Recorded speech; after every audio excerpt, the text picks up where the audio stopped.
Naghahanap ka ba ng mga coffee sprout? Ito yung mga tinatawag na galing sa buto ng coffee bean na tumubo.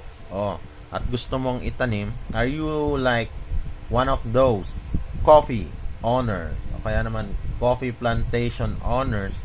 O kaya naman coffee businessman?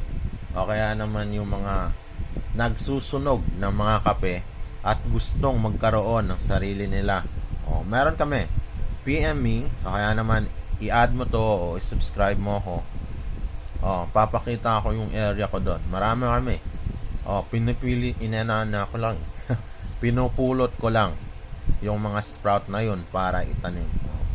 Kung gusto mong i-check yung validity, kasi nga i-PM mo na lang ako para maibigay ko sa'yo.